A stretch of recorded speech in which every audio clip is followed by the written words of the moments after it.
오늘은 추수감사주일로 지키는 주일입니다. 네, 저희가 이제 추수감사주일하면 전통적으로 이렇게 추수감사주일 막 지키던 그런 의미들이 있잖아요.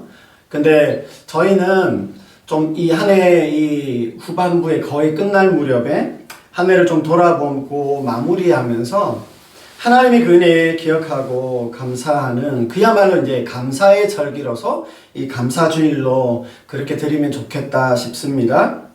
우리가 하나님의 은혜에 대해서 매 순간마다 감사하고 기억해야 하지만 이렇게 성탄절과 또 송구영신을 앞두고 한 해를 돌아보면서 한 해 전체에 대한 감사를 신앙으로 고백하고 표현하는 시간으로서 이 감사의 시간이 되면 좋겠습니다. 이제 2024년도도 한 달 반 정도? 그 정도도 채 안 남았는데요. 올 한 해 여러분들은 좀 어떠셨습니까? 물론 다 다사다난하셨을 겁니다. 결과를 기다리는 일들도 있으실 거고, 좋은 일, 슬픈 일, 아프고 아쉽고 후회되는 일도 있고, 만족스럽고 기쁜 일들도 아마 있으셨을 겁니다. 근데 제가 이제 자주 이야기하지만 그 모든 일들에 우리가 그러므로 내게 주신 어떤 것으로 인하여서 그러므로 감사하게도 되어야 되겠지만 그럼에도 감사할 수 있는 우리가 되면 좋겠습니다. 그래서 우리의 이 한 해 모든 일들을 다 몽땅 묶어서 이 감사라고 하는 이 영광로에 잘 녹여낼 수 있는 우리가 되면 좋겠습니다. 오늘 말씀은요, 예수님께서 나병 환자를 고치신 이야기입니다. 11절에 보시면 예수께서 예루살렘으로 가실 때에 사마리아와 갈릴리 사이로 지나가실 때에 일어난 일입니다. 예수님께서 십자가의 사역을 위해서 이제 본격적으로 예루살렘을 향해 가시는데 사마리아를 통과할 수 없으니까 조금 사마리아를 우회해서 가시는데 그게 사마리아와 그 갈릴리 사이로 지나가시는 그때였고 어느 마을에 들어가실 때였습니다. 이때 나병 환자 10명이 예수님을 만난 사건인데요. 이 기록은, 이 이야기는 누가복음에만 나옵니다. 12절에 보시면 한 마을에 들어가시니 나병 환자 10명이 예수를 만나 멀리 서서 있었다고 합니다.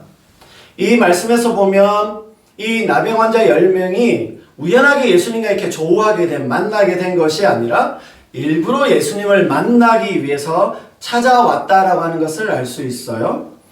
나병 환자는 여러 번 이야기를 드렸지만 예전에는 문둥병자, 개역 한글에는 그렇게 번역되어 있는데요. 요즘은 한센병이라고 그렇게 하죠.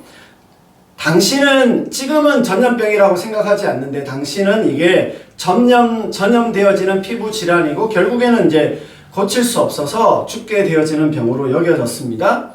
그래서 그 마을 공동체에는 그 나병 환자가 생기면 마을에서 벗어나 외곽에 함께 모여 살게 따로 내보내서 살게 했습니다. 그러니까 여기에 나오는 이 10명도요, 아마 사마리아인도 있었고, 그 유대인도 아마 있었을 텐데, 그렇게 밖으로 쫓겨나와서 그 경계 지역에 아마 함께 살고 있었던 것 같아요. 근데 오늘 이 나병 환자들의 이 행동에서 보면 믿음으로 생각될 만한 그런 의외의 모습들이 좀 보인다 할 수 있어요. 첫 번째로는요, 이들이 일부러 예수님을 찾아갔어요. 근데 예수님 가까이 가지 않았습니다. 멀리 서서 있었다. 그렇게 이야기를 해요. 이게 사실 이 나병 환자들의 어쩔 수 없는 선택이긴 하지만 당시 어떤 율법 규정에 따랐던 거고요. 그걸 지키고 있었다라고 하는 겁니다. 당시 종교적 규율이자 사회적 법률이라고 할 수 있는 게 바로 율법입니다. 그 율법에 보면 나병 환자는 사람들과 접촉하면 안 되고 사람이 가까이 오면 큰 소리로 자신이 나병 환자인 것을 알려야 했어요. 그래서 아마 이렇게 멀리 서서 예수님을 바라보게 된 것이고 그만큼 일정하게 거리를 두고 있었던 것 같습니다. 자, 그렇게 일정하게 거리를 두고 있었기도 해서이기도 하지만 13절 말씀에 보시면 이들이 소리를 높여서 말을 했다라고 하는 것은 사실 좀 이외의 모습이기도 합니다. 큰 소리로 외친 것은요, 아마 큰 소리로 외친 것은 아마 자신들의 간절함과 그 절박함을 담았기 때문입니다. 예수 선생님이여 우리를 불쌍히 여기소서라고 간청하는 기도를 여기에 올리고 있는 겁니다. 이들은 지금까지 외쳤던 그들의 외침은 뭐였겠어요? 나는 나병 환자입니다 라고 그렇게만 외칠 수 있었는데, 오늘 예수님을 만나서요, 진정한 외침으로서 불쌍히 여겨 달라는 그 간구를 하고 있는 겁니다. 자신의 그 간절함과 절박함을 담아서 큰 소리로 올려드리는 강청 기도를 여기에 하고 있다라고 하는 겁니다. 그래서 이들이 참 믿음의 어떤 모습이 여기에서 보이고요. 두 번째는 이들의 어떤 믿음이라고 생각할 수 있는 게 뭐냐면 예수님에 대한 호칭입니다. 예수님에 대한 호칭입니다. 저자 누가가요, 여기서 이들이 예수님에 대해서 불렀던 호칭에 대해서 예수 선생님이여 라고 불렀는데, 이건 제자들이 예수님을 부를 때만 사용했던 그 호칭을 이 나병 환자들이 예수님을 부를 때 호칭으로 그대로 사용하고 있어요. 다시 말하면 누가가 볼 때 이 나병 환자들이요, 제자들처럼 예수님에 대한 믿음을 가지고 있었던 것으로 보는 겁니다. 나병은요, 그 당시에는 하늘의 형벌로 여겨졌고 오직 하나님만이 고칠 수 있다고 생각되어지고 있었기 때문에 이들이 예수님께 나와서 자신의 병을 고쳐달라고 기도한다라고 하는 것은 그만큼 예수님에 대한 믿음을 가지고 있었다라고 하는 것이고, 그 믿음으로 예수님께 나아오고 있는 것을 보게 됩니다. 마치 이러한 이들이 가지고 있었던 그 믿음을 반영이라도 하듯이 14절에 보시면 이들의 반응이 좀 또 보여지는데, 이 또한 믿음이라 말할 수 있어요. 뭐라고 나오냐면 보시고 이르시되 가서 제사장들에게 너희 몸을 보이라 하셨더니 그들이 가다가 깨끗함을 받은지라. 나병 환자에 대한 그 치유 이야기가 복음서에 또 더 나오는데요. 마태복음 8장, 누가복음 5장, 그 다음에 마가복음 1장에도 나오는데, 그때 나병 환자들에 대해서 예수님께서 치유해 주실 때는 즉시로 그 자리에서 바로 깨끗하게 치유해 주셨어요. 그러나 특이하게도요, 여기에서 보시면 예수님의 이 응답에 즉각적인 치유가 여기엔 없습니다. 즉각적으로 고쳐주시지 않고 뭐라고 하셔요? 단지 가서 제사장들에게 몸을 보이라고만 말씀하십니다. 당시의 어떤 율법에 의하면 그 레위기 13장 14장에 이렇게 보면 나병으로 있다가 깨끗해진 다음에야 제사장을 찾아가서 그걸 확인할 수 있었어요. 그러니까 깨끗해진 사람이 제사장에 가서 확인받고 나병이 나았음을 이렇게 선언받게 되어지는데, 여기에 보시면 이 나병 환자들에게 예수님께서 어떤 치유를 위한 어떤 조치나 결과를 주시지 않았어요. 그 결과도 받지 않고 깨끗해진 후에나 가서 만나야 되는 그 제사장을 여전히 나병인 상태에서 제사장에게 찾아가라고 하는 예수님의 이 말씀, 그 말씀에 이 나병 환자들이 그대로 순종하고 있다라고 하는 겁니다. 여러분, 이 예수님의 이 말씀은요, 그들이 아마 예수님에 대한 이 소문을 들어서 아마 예수님을 찾아갔을 거예요. 근데 그들이 들었던, 그리고 상식적인 어떤 그 패턴과는 완전히 달랐죠. 완전히 다릅니다. 여기서 예수님이 말씀해 주신 것은요, 아마 이렇게 말할 수도 있었을 겁니다. 선생님, 우리 몸에 손을 얹든지 만져주시든지 이 자리에서 고쳐주신 다음에 제사장에게 가라고 해주셔야 그래야 될 텐데, 우리가 낫지도 않았는데 어떻게 제사장에게 가라고 하십니까? 예수님의 이 말씀을 들었을 때는 그게 당연한 것입니다. 그게 상식적이에요. 근데 이들이 그렇게 하지 않았습니다. 굉장히 불합리하고 이해가 될 수 없지만 그 말씀 그대로 순종하는 태도가 여기에 보이는데 이것이 이 나병 환자들이 보여준 믿음이라고 생각합니다. 저는 어쩌면 이 10명의 나병 환자가 보여준 믿음의 반응에 이 완결판이 가라고 한다고 낫지도 않았는데 가는 이 모습에서 나온다고 생각합니다. 그래서 여러분 여기에서 보면 우리가 예수님 안에서 살아갈 때에 중요한 원리가 여기에 나와요. 뭐냐면 보세요. 나병이 나은 후에 제사장에게 가는 것이 율법의 원리이지만 여기에서 예수님의 원리는 제사장에게 가는 중에 나병이 낫는다는 겁니다. 그렇죠? 이 믿음의 원리를 우리가 잘 이해할 필요가 있고 굉장히 중요합니다. 여러분 예수님은야 다른 나병 환자들은 낫게 바로 그 자리에서 낫게 해주셨지만 이들은 낫게 해주시지 않았지만 확인하러 가는 중에 낫게 해주신 거잖아요. 낫고 가게도 하시지만 가면서도 낫게 하시는 분이 예수님이다. 예수님 안에는 이 둘 다 있는 것 같아요. 이게 이제 제가 자주 이야기하지만 출애굽 당시에 이스라엘 백성들이 홍해를 어떻게 건넜어요? 강물이 이렇게 딱 갈라진 다음에 하나님이 다 만들어 주신 다음에 근데 그냥 거기에 발을 딛고 들어갔죠. 근데 요단강을 어떻게 건너갔어요? 그들이 발을 디딜 때에 그제서야 강물이 갈라지는 겁니다. 그러니까 우리 신앙에서 보면 이 홍해의 원리와 요단강의 원리가 다 있다라고 하는 겁니다. 자, 그러면 문제는 뭐예요? 내가 마주한 강이 어떤 경우인지 어떻게 알 수 있을까? 잘 아시나요? 알 수 있나요? 몰라요.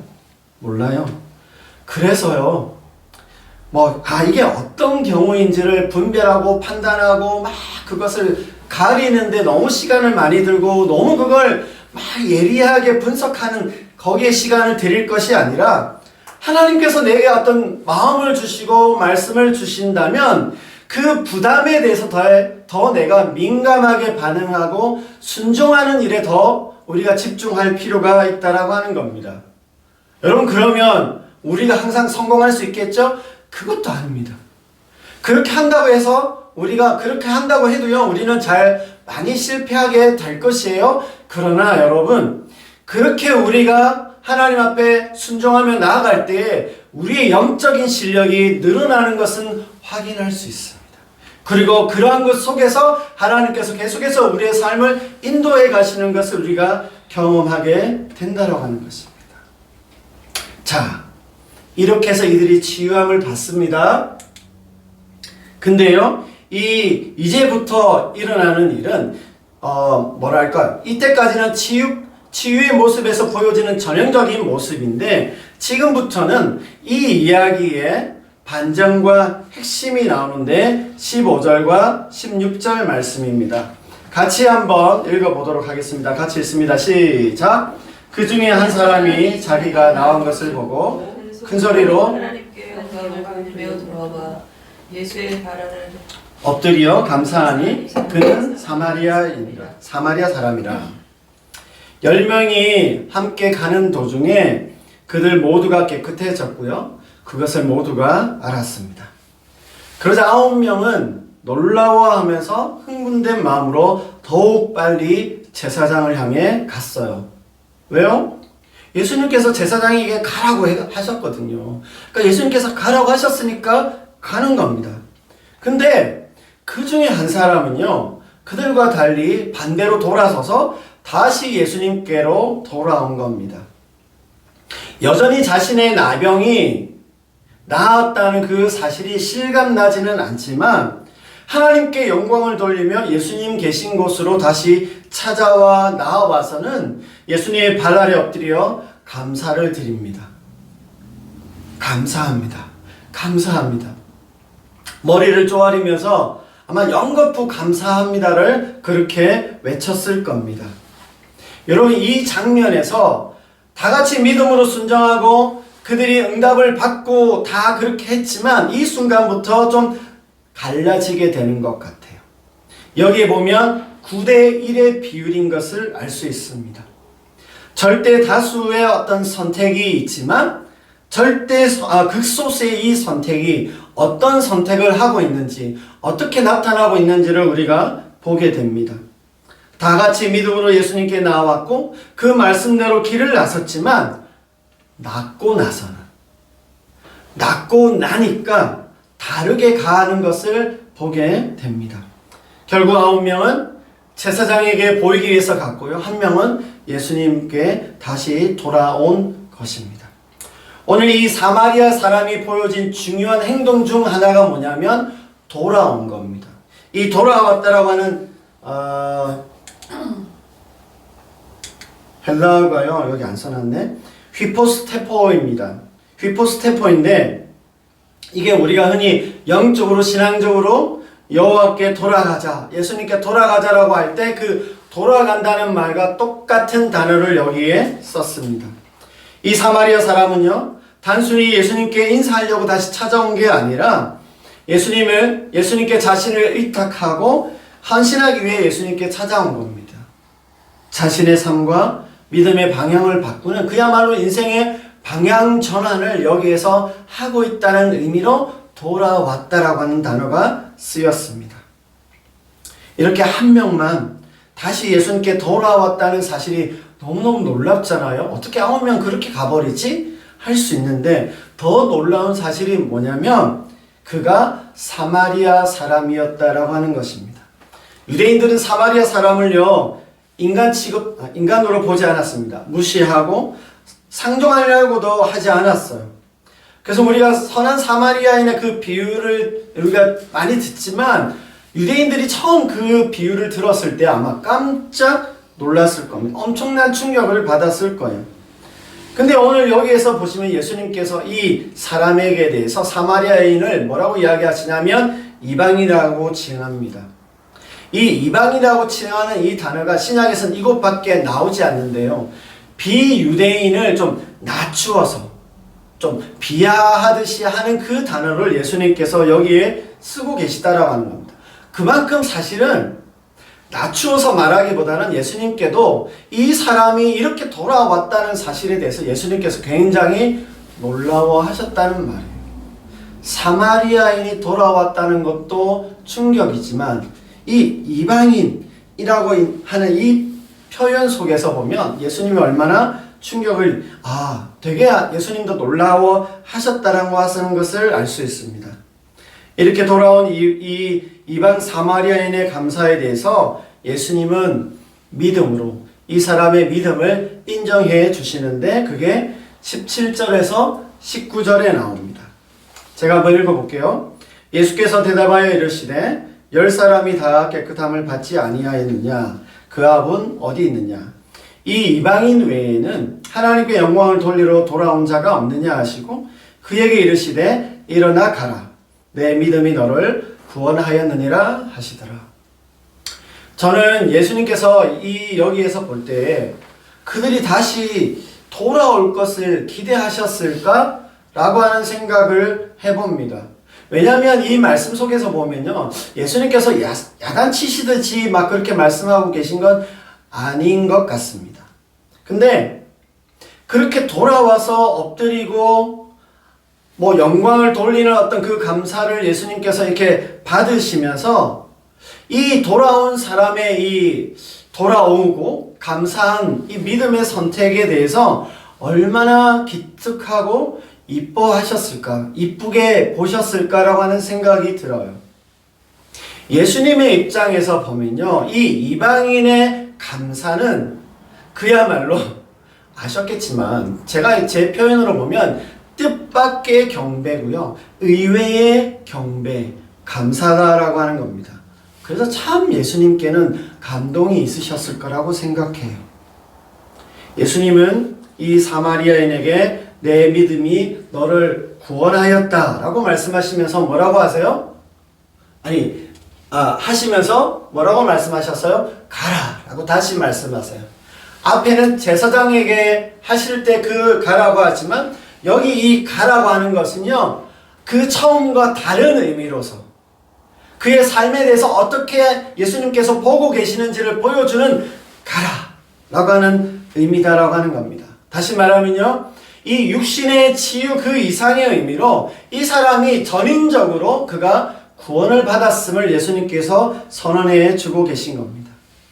이 사마리아인의 이 믿음은요, 감사하고 있는 이 믿음은 단지 그냥 기도했을 때 치유되어지는 그 기도의 응답을 받는 그 단계가 아니라 그것을 넘어서서 구원에 이르게 되는, 온전케 되는 그 은혜를 경험하게 되어지는 감사가 이 사마리아인의 감사다라고 말할 수 있는 겁니다. 이제 이 사마리아인의 감사를 좀 다시 정리하면서 마무리하도록 하겠습니다. 16절 말씀에 보시면요, 이 사마리아인이 예수님께 돌아와서 감사했다라고 나옵니다. 이 감사라고 하는 단어는요, 헬라어로 보면 유카리스테오입니다. 유카리스테오인데요, 이 단어는 유카리스테오, 이게 동사형 전미사라고 그렇게 말할 수 있는데요, 유카리스테오인데, 여러분 카리스란 말 많이 들어보셨죠? 이게 은혜, 선물입니다. 은사, 그런 뜻이에요.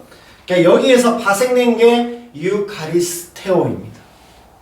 은혜에서 파생돼서 감사라고 하는 거예요. 근데 이 유라고 하는 단어가, 이 유라고 하는 접두어인데요, 접두사인데, 이게 접두어인데 이게 무슨 뜻이냐면 좋다, 합당하다, 아름답게 한다라고 하는 그 의미가 들어가 있는 겁니다. 은혜를 합당하게 아름답게 하는 게 감사다. 이해가 되시죠? 그렇죠?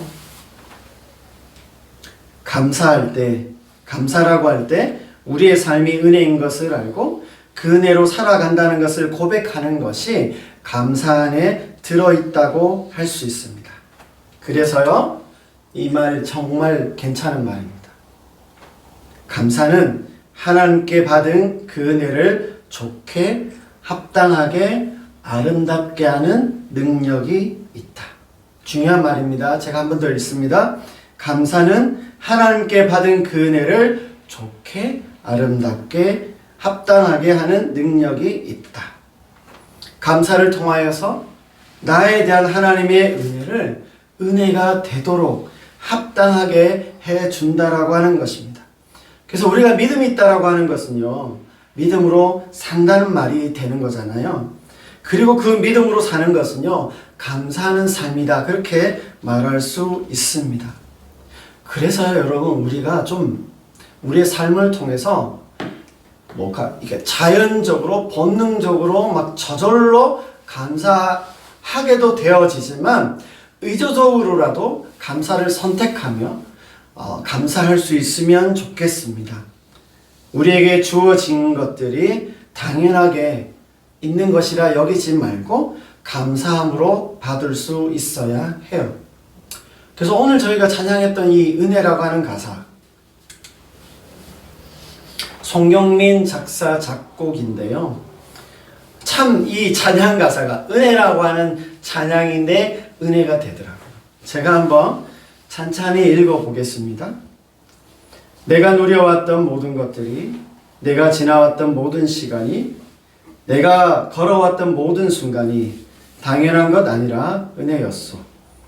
아침 해가 뜨고 저녁의 노을, 봄의 꽃향기와 가을의 열매, 변하는 계절의 모든 순간이 당연한 것 아니라 은혜였소.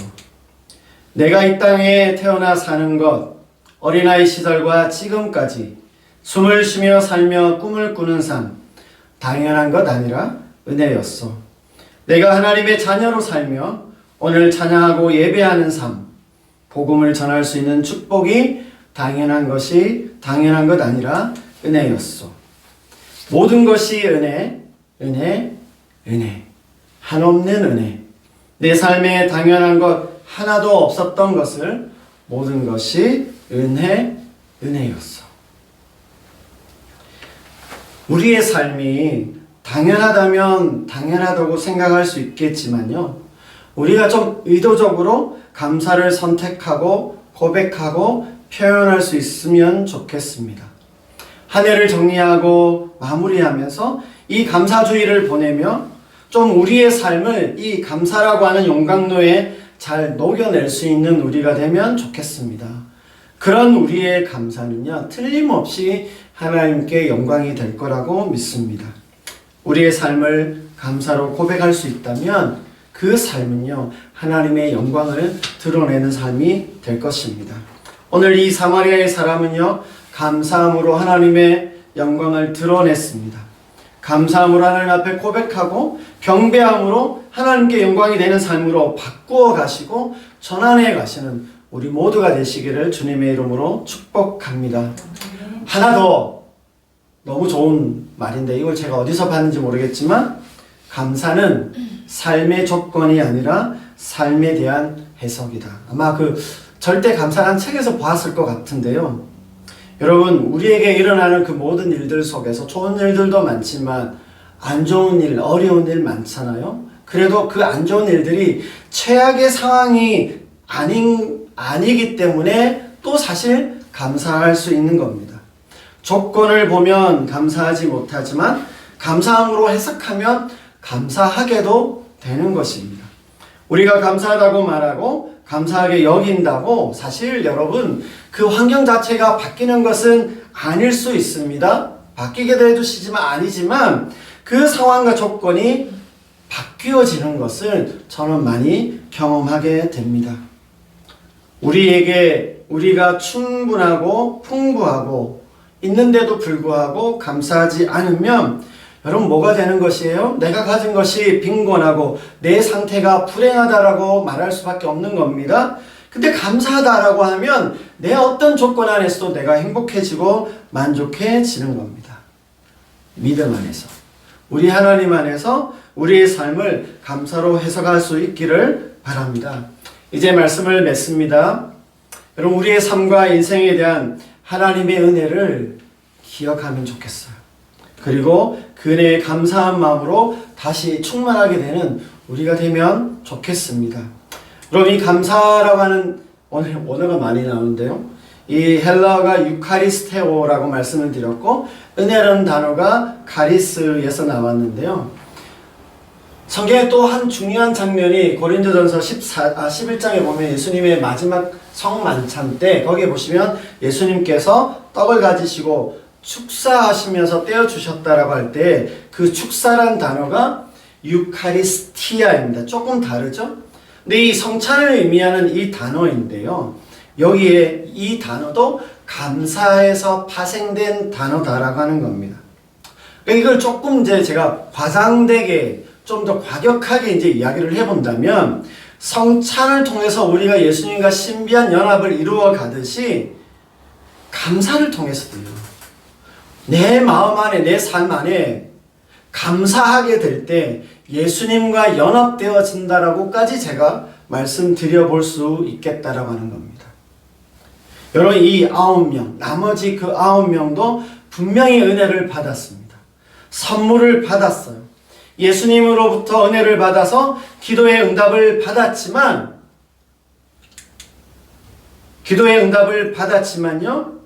그들에게 임한 그 카리스, 은혜, 그게 유카리스테오, 감사가 되지는 못했다라고 하는 겁니다. 내게 주신 그 은혜가 유카리스테오로 그 감사가 될 수 있는 삶이 우리에게 이루어지면 좋겠습니다. 오늘 우리는 이 고린도전서 말씀을 통해서 정말 감사가 그 예수님과의 연합으로까지, 예수님과 더 그 친밀함까지 우리를 확장시켜줘서 정말 온전히 주님과 연합되게 하는 그 통로가 되어진다는 것을 볼 수 있습니다. 이 사마리아에는 은혜가 은혜되게 하는 그 감사에 이르렀던 사람입니다. 사랑하는 여러분, 내게 주시는 은혜가 충분하고 좋게 하고 적합하게 하는 것이 뭐냐? 감사입니다. 감사는 우리의 믿음을 온전케 하고 충만하게 해줄 것이고요. 계속해서 감사로 이어지게 해서 우리의 믿음을 더 충만하게 해줄 것입니다. 우리의 삶을 하나님 안에서 하나님과 그 관계 속에서 감사하고 또 감사함으로 받는다면 감사한 것은 또 감사하고 감사하니까 감사하고 감사하지 않은 것도 감사하게 되면서 우리의 삶과 인생이 하나님 안에서 그 진정한 부요와 풍부함을 누리게 될 것입니다. 우리의 모든 삶에서 모든 범사와 일상에서 여러분 감사로 덮어가시고 감사를 더하여 가시는 여러분 되시기를 바랍니다. 우리의 모든 것이 은혜인 것을 알고 그 은혜를 감사함으로 고백함으로 하나님께서 우리 주님 예수 그리스도를 통해서 주시는 그 온전한 은혜로 충만하고 부욕해 되어지는 우리 모두가 되시기를 주님의 이름으로